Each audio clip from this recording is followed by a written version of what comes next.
सही बुखारी हदीस नंबर 2। हजरत आयशा से रिवायत करते हैं कि हारिस बिन हश्शाम ने रसूल अल्लाह से दरियाफ्त किया कि या रसूल अल्लाह आपके पास वही किस तरह आती है।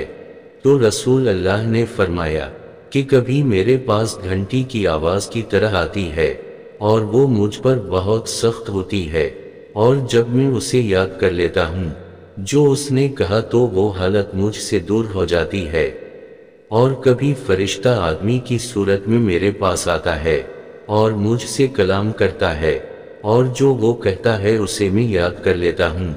हजरत आयशा ने बयान किया कि मैंने सख्त सर्दी के दिनों में आप पर वही नाज़िल होते हुए देखा, फिर जब वही मौकूफ हो जाती तो आपकी पेशानी से पसीना बहने लगता। सही बुखारी हदीस नंबर 3। हजरत आयशा से रिवायत करते हैं कि इन्होंने फरमाया कि सबसे पहली वही जो रसूल अल्लाह पर उतरनी शुरू हुई वो अच्छे ख्वाब थे जो बहालत नींद आप देखते थे। चुनाचा जब भी आप ख्वाब देखते तो वो सुबह की रोशनी की तरह जाहिर हो जाता। फिर तन्हाई से आपको मोहब्बत होने लगी और गार हिरा में तन्हा रहने लगे, और कब्ल इसके कि घर वालों के पास आने का शौक हो। वहां तहनस किया करते। तहनस से मुराद कई रातें इबादत करना है, और इसके लिए तोशा साथ ले जाते। फिर हजरत खदीजा के पास वापस आते और उसी तरह तोशा ले जाते, यहाँ तक कि जब वो गार हिरा में थे हक आया। चुनाचा उनके पास फरिश्ता आया और कहा पढ़। आपने फरमाया कि मैं पढ़ा हुआ नहीं हूँ। आप बयान करते हैं कि मुझे फरिश्ते ने पकड़कर जोर से दबाया, यहाँ तक कि मुझे तकलीफ महसूस हुई। फिर मुझे छोड़ दिया और कहा पढ़। मैंने कहा मैं पढ़ा हुआ नहीं हूँ। फिर दूसरी बार मुझे पकड़ा और जोर से दबाया, यहाँ तक कि मेरी ताकत जवाब देने लगी। फिर मुझे छोड़ दिया और कहा पढ़। मैंने कहा मैं पढ़ा हुआ नहीं हूँ। आप फरमाते हैं कि तीसरी बार पकड़कर मुझे जोर से दबाया, फिर छोड़ दिया और कहा पढ़। अपने रब के नाम से जिसने इंसान को जमे हुए खून से पैदा किया, पढ़ और तेरा रब सबसे बुजुर्ग है। रसूल अल्लाह ने उसे दोहराया इस हाल में कि आपका दिल कांप रहा था। चुनाचा आप हजरत खदीजा बिन्त खुवैलिद के पास आए और फरमाया कि मुझे कंबल उड़ा दो, मुझे कंबल उड़ा दो। तो लोगों ने कंबल उड़ा दिया, यहाँ तक कि आपका डर जाता रहा। हजरत खदीजा से सारा वाक़या बयान करके फरमाया कि मुझे अपनी जान का डर है। हजरत खदीजा ने कहा हरगिज़ नहीं, अल्लाह की कसम अल्लाह ताला आपको कभी भी रसूल नहीं करेगा। आप तो सिला रहमी करते हैं, नातवानों का बोझ अपने ऊपर लेते हैं, मुहताजों के लिए कमाते हैं, मेहमान की मेहमान नवाजी करते हैं और हक की राह में मुसीबतें उठाते हैं।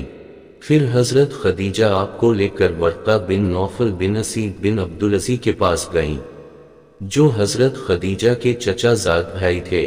ज़माना जाहिलियत में नसरानी हो गए थे और अबरानी किताब लिखा करते थे। चुनाचा इंजील को अबरानी ज़बान में लिखा करते थे। नाबीना और बूढ़े हो गए थे। उनसे हजरत खदीजा ने कहा, ऐ मेरे चचा ज़ाद भाई अपने भतीजे की बात सुनो। आपसे वर्का ने कहा, ऐ मेरे भतीजे तुम क्या देखते हो? तो जो कुछ रसूल अल्लाह ने देखा था बयान कर दी। वर्का ने आपसे कहा कि यही वो नामूस है जो अल्लाह ताला ने हजरत मूसा अलैहिस्सलाम पर नाज़िल फरमाया था। काश मैं नौजवान होता, काश मैं इस वक्त तक जिंदा रहता जब तुम्हारी कौम तुम्हें निकाल देगी। तो रसूल अल्लाह ने फरमाया, क्या वो मुझे निकाल देंगे? वर्का ने जवाब दिया, हाँ, जो चीज़ तो लेकर आया है, इस तरह की चीज़ जो भी लेकर आया, इससे दुश्मनी की गई। अगर मैं तेरा ज़माना पाऊँ तो मैं तेरी पूरी मदद करूँगा। फिर ज़्यादा ज़माना नहीं गुजरा कि वर्का का इंतकाल हो गया और वही का आना कुछ दिनों के लिए बंद हो गया। इब्न शहाब ने कहा कि मुझसे अबू सलीमा बिन अब्दुल रहमान ने बयान किया कि जाबिर बिन अब्दुल्लाह अंसारी वही के रुकने की हदीस बयान कर रहे थे।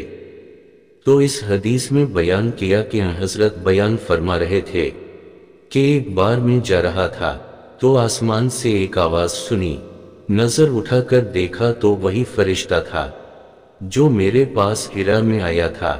آسمان و زمین کے درمیان کرسی پر بیٹھا ہوا تھا۔ مجھ پر روب طاری ہو گیا اور واپس لوٹ کر میں نے کہا مجھے کمبل اڑا دو، مجھے کمبل اڑا دو۔ تو اللہ تعالیٰ نے یہ آیت نازل فرمائی، اے کمبل اوڑھنے والے اٹھ اور لوگوں کو ڈرا اور اپنے رب کی بڑائی بیان کر اور اپنے کپڑے کو پاک رکھ اور ناپاکی کو چھوڑ دے۔ پھر وحی کا سلسلہ گرم ہو گیا اور لگاتار آنے لگی۔ عبداللہ بن یوسف اور ابو صالح نے اس کے مطابق حدیث بیان کی ہے اور حلال بن رواد نے زہری سے مطابقت کی ہے۔ یونس اور معمر نے فوادہ کی جگہ بوادرہ بیان کیا۔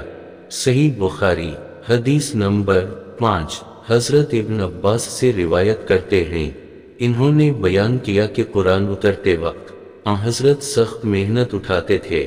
منجملہ ان کے ایک یہ تھا کہ آپ اپنے دونوں ہونٹ ہلاتے تھے۔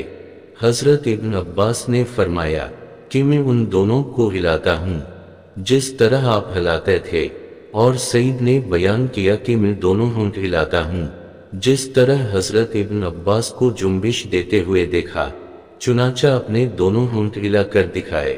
چنانچہ اللہ تعالیٰ نے یہ آیت نازل فرمائی کہ محمد قرآن کو جلد یاد کرنے کے لیے اپنی زبان کو نہ ہلاؤ، اس کا جمع کرنا اور پڑھانا ہمارے ذمہ ہے۔ حضرت ابن عباس کہتے ہیں کہ قرآن کا تمہارے سینہ میں جمع کر دینا اور اس کو تمہارا پڑھنا، پھر جب ہم اس کو پڑھ لیں تو اس کے پڑھنے کی پیروی کرو۔ ابن عباس فرماتے ہیں یعنی اس کو سنو اور چپ رہو، پھر یقیناً اس کا مطلب سمجھا دینا ہمارے ذمہ ہے، پھر بلا شبہ میرے ذمہ ہے کہ تم اس کو پڑھو۔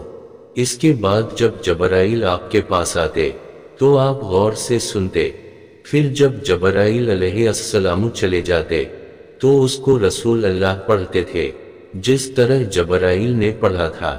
اگر ویڈیو پسند آئی ہو تو لائک اور شیئر ضرور کریں اور چینل کو بھی ضرور سبسکرائب کر دیں۔